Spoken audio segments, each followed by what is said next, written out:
Hi. Hi, nice to see you. Dame Jacinda, tēnā koe. Kia ora, Jesse. Really nice to see you. This is the first media interview you've done for ages in New Zealand, and I sort of feel like a lot of people watching will be wanting me to hold you account for some of the stuff that happened when you were Prime Minister, and then a lot of other people will just be thinking, check that she's okay, and express our regret for a lot of the stuff that happened while she was in New Zealand. So I suppose with both of those people in mind, let me begin by just asking, where have you been? Well, firstly, I acknowledge the vexed position that you find yourself in. I have been back and forth a little bit. So I have been at home and over summer, but for the most part, I've been here at Harvard University. We're filming at the moment out of the JFK School of Government, which has been an incredible place to be over going on 2 years where I've been a fellow. That sounds quite lofty, by the way, a fellow at Harvard. What does it actually mean? It's a great question. To be honest, when I said yes to Harvard, my second question was, and what would I be doing exactly? And they've been incredibly flexible. So I've done everything from holding office hours with mid-career students to being part of their executive education programs, teaching in one-off classes, and also been involved in case studies. But it's also been a base for me while I've done other things. I'm still the patron of the Christchurch Call, which works on violent extremism and terrorism online. I still do work on climate change, and in fact have just taken on a role as special envoy for Oceania for COP. Still work with the Earthshot Prize. So I do lots and bits of pieces. I just happen to have been doing them here. There is a lot of vitriol in New Zealand towards you, I'm sorry to say, and you've experienced that firsthand. You tell a story in the book about being really accosted in a bathroom at the airport, and you must realise that still exists in New Zealand, and it must make you feel a little nervous coming back with your family. Do you know, one of the things that I put it into the book, not so much to give a singular personal experience, but to speak to what I've noticed is a change in the political environment generally. And I don't even mean just in New Zealand. What's been really interesting to me is the conversations I have with leaders past and present is that they've noticed a shift over the last 5 years in particular. So that is not to say, of course, we haven't had our own experiences in New Zealand, but I think if we're looking to solutions, it is interesting to observe that it's not just us. It's not just us and it's not just me. And I also don't want to overstate it. It's a tricky thing because, Jesse, I don't want to trivialize it, but I don't want to overstate it. It's not my everyday experience of New Zealand or New Zealanders. I was chatting to a national cabinet minister, and I said, I'm talking to Jacinda, and it's incredible that she went from, a majority, the first MMP, absolute majority, to the level of negativity that she experienced, the level of vitriol. I said, why do you think that was? And he said, misogyny. And he was a national cabinet minister. Is it misogyny as well as all that global stuff? Do you get it worse because you're a woman? Yeah, I mean, it's interesting. People reflect this back to me, but it's about what they believe my experience to have been. And it often doesn't mirror how it felt. And again, that's not to say that there isn't an issue there. But my day-to-day experience was not, I didn't go home at night and think about my experience with misogyny. I didn't. There were challenges, of course, and sometimes I'd have pause to think about what perspective some critique might have been coming at me from. But that wasn't the first place I went to, and it wasn't my overwhelming experience. And that's why it doesn't dominate, for instance, the story I've written, the reflection of my time. Again, we do internationally have an issue at play. And I think the reason it needs to be addressed is because we want good people to be in politics. So that's the reason why I think we should talk about some of those issues for politicians generally. And we should humanise politics. And that's also what I'm trying to do. Would you let Neve go into politics? If that was her desire, I would, if that was her desire. In part because, don't all parents just want to support their kids to find their joy? And I think it's, fair that it's often the case for, parents to question whether or not politics and joy are compatible, but they are. It can be an incredibly fulfilling role and career, but that's not to say we couldn't make it better or easier. Would you give her the same advice that I think Trevor Mallard gave to you, which is don't lose your sensitivity, don't lose your thin skin, don't lose your empathy? I would. Yeah, I absolutely would. I mean, it was my father who was, really concerned. My mother actually, I think was probably, a little more open about the idea of me going into politics. She could see my passion for it. My dad really worried. He worried that I was, as he told a colleague of mine before I became an MP, oh no, politics, not for Jacinda, she's too thin-skinned.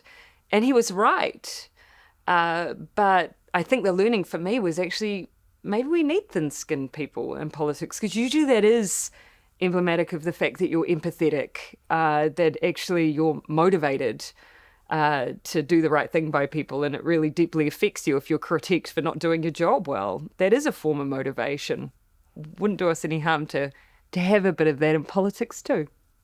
Congratulations on the book, which covers a lot of your childhood, moving around New Zealand, the moments in your life when you felt like the odd one out. And I wonder if the process of writing actually helped you make sense of how the little girl from Murupara became the woman sitting in front of us. Yeah, it's interesting. I was describing the writing process to someone, and they said, so therapy with a deadline. And probably there's some truth in that. It's really interesting to me that perhaps because it's an unusual career path, people are often interested in where your motivation and your values come from. And I think when you're writing, a memoir, you are digging back a little bit and trying to give a bit of an explanation of how you came to be on the path that you were.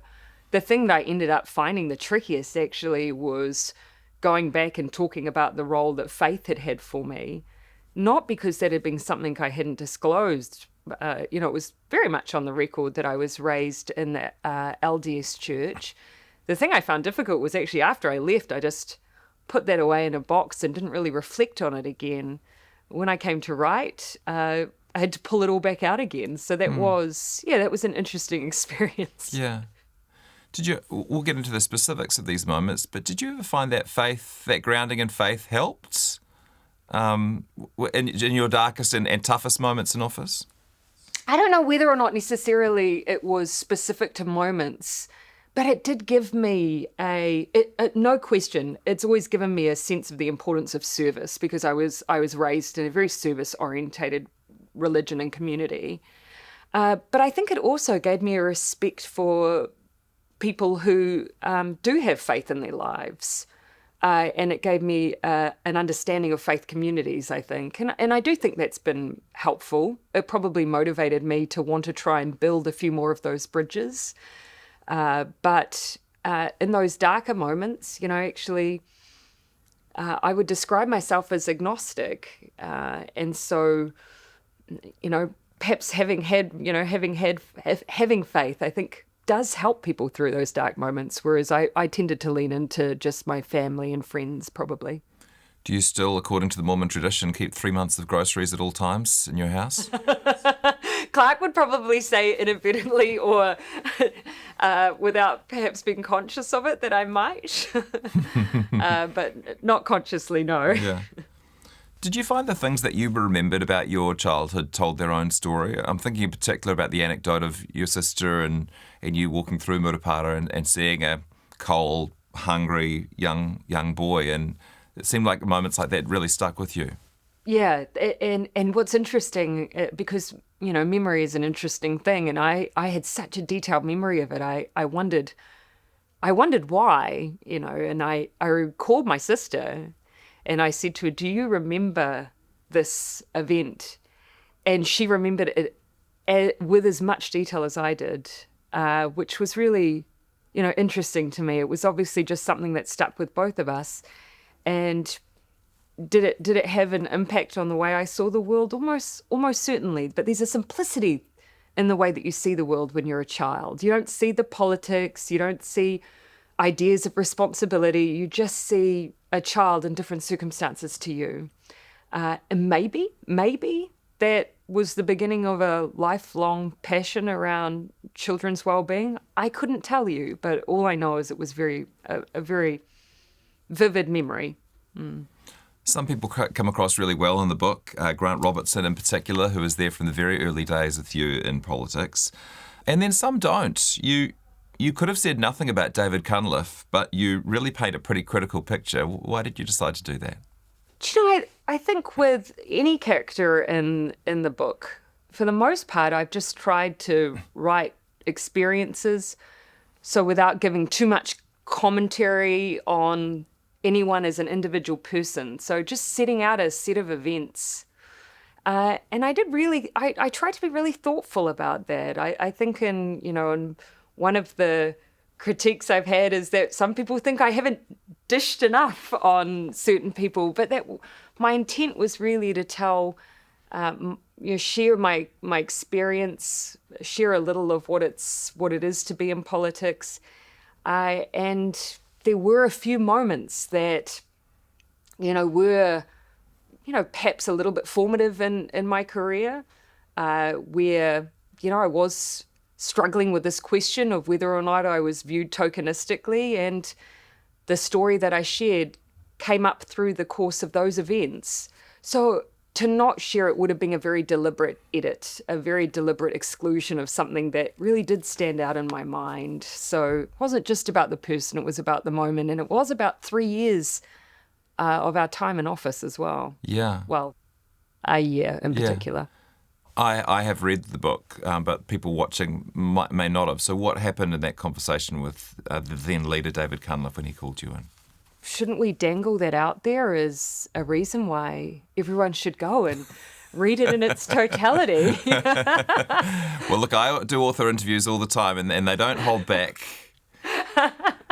They know they need to give us some scraps. I'm an inexperienced author, clearly. I mean, essentially what we're discussing was, when you come to have a reshuffle, you'll often have one-on-one conversations with, in this case, the new leader of the opposition. And what I've recounted is simply the conversation around, what role I might have and whether or not that role would be perceived as tokenistic. So that's essentially the exchange in a nutshell. I mean, you're just reporting things as you experience them, but you must be aware that in that book, David Cunliffe comes across as, what's the RNZ word for this? A douchebag. Well, I've simply told the story, and perhaps that might have been your interpretation of the story, Jesse. But I think a lot of the things that are in there are also a reflection of that period in opposition, which was pretty tough for us, it is fair to say. And some of the events actually are all in the public domain. The one that is not is around the reshuffle and, who would be the most, who were the lineup of the front bench. And so I've shared that experience, but in part that was because it was an occasion where, I hadn't often been asked to consider whether or not I might be tokenistic, and that was the moment I was. And so I shared that story. Again, my intent never in writing this was to ever malign, but just to share an experience. Are you still in touch with David Cunliffe? No, but it's fair to say I have a few colleagues that if I saw them, I would stop and have conversation, and he would be one of them. But, there's not everyone do I have regular exchanges with. You don't talk much about Winston Peters. Can you explain him to me? Well, no. I can't. You worked with him for 3 years, but he barely gets mentioned in the book. Why is that? I'm not sure. I would say that. Particularly in the negotiation period, I talk about the fact that, here I was negotiating with someone that I didn't have that much experience of, and I didn't know particularly well. Then, of course, through the course of the book, you'll hear me talk about how things actually, we were making them work as a coalition, and that's the truth of it. We did. And so that was my experience, and so that's what's been put on a page. Much of the commentary has been after the period that we worked together, and I felt no cause to write about the aftermath when New Zealand First wasn't in office and we continued to be. You sent him a text when you were on your way to give birth. What did the text say? It essentially said, I'm on my way to hospital. Over to you. Talk soon. Essentially, yeah. And I still remember, things like the meeting I had to have with him. I don't go into detail on this in the book, but the meeting where I essentially had to sit down and tell him that I was pregnant and could he please take over for a period of time. And it was very pleasant. There was a plate of club sandwiches sitting between us as I shared this news, and I remember him being completely unfazed by it. And yeah, that was our relationship was always pretty cordial. One thing that I'm struck by reading the book is, just what a period it was for you. Okay, so 2017, this meteoric rise to becoming a leader, the negotiations, becoming Prime Minister. Then you get pregnant and you have a child, you take maternity leave, you come back, and I think you say to Clark at the end of 2018, well, maybe next year will be a little quieter. Yeah. And then the mosque attacks. I've got to say, I found that very moving reading about the mosque attacks in March 2019. Out of that came the Christchurch call, and I wonder, has the Christchurch call achieved anything meaningful? Is there any less violent extremism online because of what you've done with that initiative? Very hard to say. What would the baseline of people's exposure to violent extremism have been were it not for the call? But what I can tell you is that since the attack on March 15, where that video that was taken by the terrorists that day was uploaded once per second for the first 24 hours on YouTube and was removed from Facebook 1.5 million times, a crisis response protocol was established to make sure that should this occur in the future, that companies would coordinate and expedite the removal of any content of that nature. It has been deployed more than 300 times since our attack. And there has never been anything of the scale of our New Zealand's experience since then. But the call, and since then we've had a number of changes to the way that live streaming, for instance, works. There's now a body that is fully funded and operating a 24/7 response model as well. There's a number of additional initiatives now that exist around, for instance, AI, around radicalization for young people that would not work, that would otherwise not be undertaken. If your question, though, is generally, are we seeing less violent extremism and terrorism? No, we're not. But that's actually more reason for us to keep going and for the work to continue. And it does continue because it's even more challenging than it has been. Mm. Did you perhaps aim too low when you had the world's attention following those mosque attacks? Was that the time to make some real systemic changes about social media and its potential to radicalise people, to polarise people, and without regulation? I think it's important to remember that the call itself does not narrow its scope to things like live streaming. It says to all those who are part of the call that we each have a role in addressing radicalisation online and violent extremism and terrorism online, which is why 5 years later the call still exists and work is still underway. I think where the issue lies is at the very beginning point of the advent of social media, well before New Zealand had this experience, was enough work done to put in guardrails to acknowledge the worst case scenario of the advent of new technologies? And I think the answer is no. That is one of the key learnings we're seeing now with the work that's being done on AI. I think everyone understands that retrofitting after the fact is incredibly difficult. You're much, much better placed to do it at the beginning. So 2019, the mosque attacks, you had the White Island tragedy to deal with, and then 2020, of course, is COVID, and we had some huge successes with COVID, and some aspects of the COVID response, which I think still are visible in New Zealand today, the division and some of the resentment around vaccine mandates in particular. I see the Royal Commission concluded last year that the government was perhaps too harsh when it came to mandates and lockdowns. Do you agree with them? Well, I mean, we put them in place for a reason. We put them in place because we felt that we weren't the ones best placed to say, here's the key learnings from this experience. And we wanted to learn. We wanted to understand, not just for ourselves, but for future governments, what needs to be done to be better prepared should this occur again. So, I take it as read. They did an enormous amount of work and made these suggestions for any future government who I hope never experiences something like COVID-19. But their findings were there for a reason, and we should take heed of them in the future. The one thing I would also say, though, Jesse, is that, my goal from the outside of this horrific experience was save people's lives and keep people together. And I think we did one, and the other we didn't. But when I look around the world, we weren't the only ones that struggled with the second part. And, places who had very different strategies to New Zealand are having the same experience in the aftermath now. And I think there's really work there to be done to understand, what we can do in the future and how we can heal some of that, because it is incredibly difficult environment in which to lead in. Do you agree with their conclusions that the mandates and the lockdowns went too far? Well, I think they also acknowledged the basis on which those decisions were being made. And I try and talk about this a bit in the book.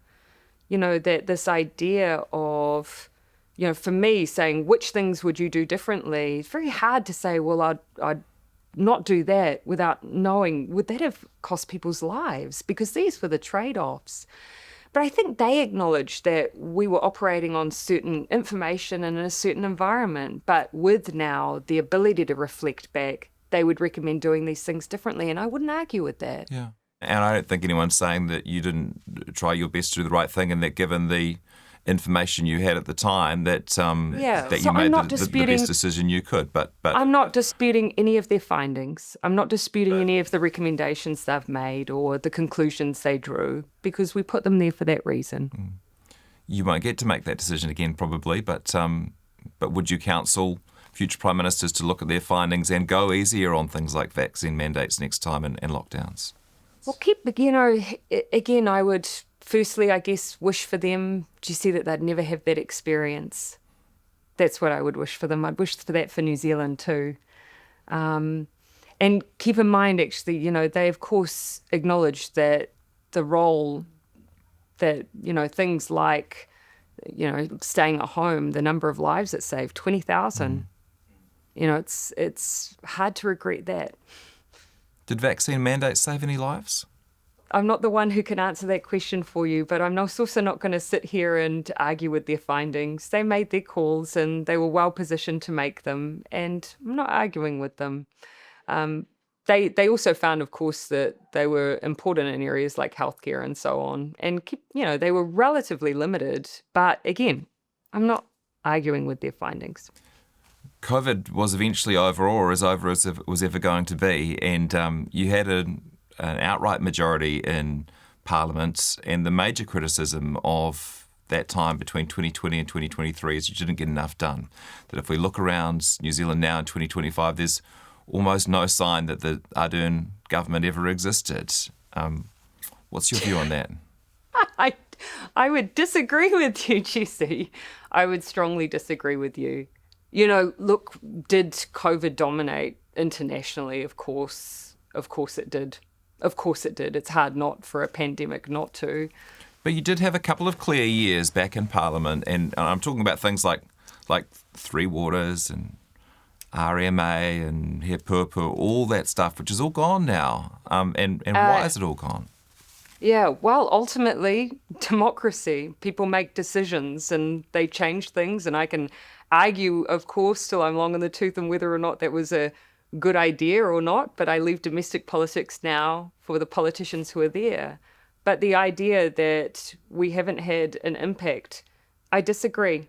You know, we made a sizable difference, for instance, to families living in poverty.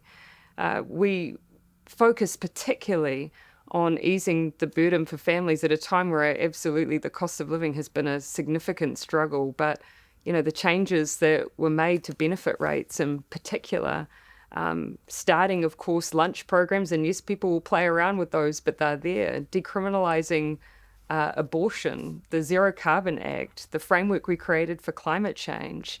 You know, and also, I wouldn't underestimate the difference it makes when you demonstrate that the way you do government can be different as well.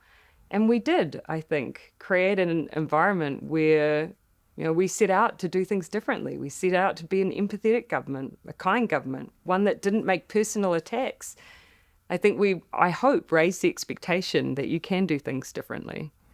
But I wonder if the lesson for some people might be that style of government is nice to have, but it doesn't work as effectively as, I mean, I'm thinking of Trump and what he's achieved in a couple hundred days. But then even look at the national government and how, the national coalition government and how effectively they've done so much in quite a short time, because they kind of haven't worried about people's feelings and consensus and all that stuff, which most of us agree would be great to have. Well, I think if we look at two of the latest elections globally, you know, for instance, the Australian election or the election in Canada, in both of those, incoming Prime Ministers, Anthony Albanese and Mark Carney, during their victory speeches, talked about the importance of the value of kindness. You know, so I disagree with this idea that the only form of politics that is succeeding globally now is a form of politics where the small are made to feel small and the powerful dominate. I disagree with that, and voters in those two countries have obviously disagreed with that too. There's no doubt we're in a particular time and place at the moment where there is a bit of a push and pull in the political environment. I think at its heart what we're seeing is deep financial insecurity, and politicians have choices around how they respond to that. They can respond to it with fear and blame, which is some of the easiest political tricks in the book, or they can actually answer the problems that people are presenting to them. I do think ultimately it's that harder path that is the most successful one, and that I think what voters want to see as well. Your mentor Phil Goff has been quite critical of Trump since he's been able to. You don't have anything holding you back, but I haven't seen you say much about President Trump and what many view as a threat to democracy and well, I could give you the list, but have you been too quiet on him? I wouldn't say that, Jesse. I think the point that I would make is that I see a particular form of political leadership that is not isolated to one individual, which I strongly rally against. You know, these forms of leadership that we're seeing, and again, we're not just seeing them in one place, and we've not just seen them in the past year. They have been around for some time, and we're seeing a re-emergence of them and an illumination of them. They are not the only forms of leadership. I now lead a fellowship on empathetic leadership, and I meet politicians and I work with politicians who do politics differently, but the spotlight is not on them. The amplification is not on them, and sometimes the incentives aren't there for them either, but they are there. So I like to spend my time trying to raise up that form of government and that form of leadership because I think it deserves the spotlight. Trump is, of course, the face of the other style of leadership. What have you got to lose by saying his name and saying, this is what he's doing wrong and I speak out against it? There is not one person in New Zealand who would think that I favour that style of government, that type of leadership, or those policies. Not one. Do you not think you could do some good globally by putting a face and a voice and you're an incredible communicator, putting a voice to the opposition to Trump? Well, I'm not quite sure what you think about what I'm saying isn't standing up for an alternative form of politics. I just wrote a whole book about it, Jesse. But I think, the question that you're putting to me is this idea that, is the only way to come out slow, and solely be swinging, but actually the alternative deserves a bit of time as well. So I'm choosing to talk about, not just about what's wrong, but what the alternative is, because I think that's missing from the conversation. There is so much in your book which I would have liked to cover. We've got limited time. I'm just going to finish with some quick-fire questions, if that's okay. No. Too bad. I have always, my entire career, hated the quick-fire question. It's like this, it's the thing that politicians are least able to do. But okay, let's go. Who's the most famous person on your phone? I'm not doing that. Clark. Come on. Clark. Have you got Stephen Colbert in there? I'm not answering that question. That's Really? like, would you go through your address book? I don't. Yeah, I've always I've been asked questions like that before. Do you have Helen Clark's phone number? When I was a backbench MP. I always feel like that's kind of a disclosure of other people's privacy. So anyway. Which emoji do you use the most? I'm not even sure if I use the cry laugh one a lot, but the one that looks more like it's a sweating emoji. Is it sweating or is it crying? That one. It's a grey area. Apart from Clark, who is the New Zealander you fangirl over the most? I do fangirl over Lord quite a bit. Anyone in the world you're still excited to meet? There are lots of people. I've never met Michelle Obama. She would be amazing to meet. First time you had too much to drink? Oh, somewhere in my mid-20s. Do you want more detail than that? I think I remember from the book Grant Robertson gave you the hangover cure. He did. Sausage rolls. According to Grant, anyway, sausage rolls. First kiss? Absolutely not. If it didn't make the book, it is not making this interview. Do you regret calling David Seymour an arrogant prick? What I said at the time was, as my mother said, if you've got nothing nice to say, and I think that's a good mantra to live by. So I apologise for it, and I did mean it. When your advisor said you left your microphone on, you said something about David Seymour. What did you think you'd said? I'm not going to say that on air. It's in the book. It's a family show. I can't read it out loud. It's another reason to buy the book, Jesse. What's your hype song? There's a few shapeshifter tracks I use, and sometimes Youngblood from Naked and Famous. And finally, and I quite like this as a theme of the book, what did the Queen tell you when you asked her for advice on raising a child while working? Just get on with it. Good advice to live by.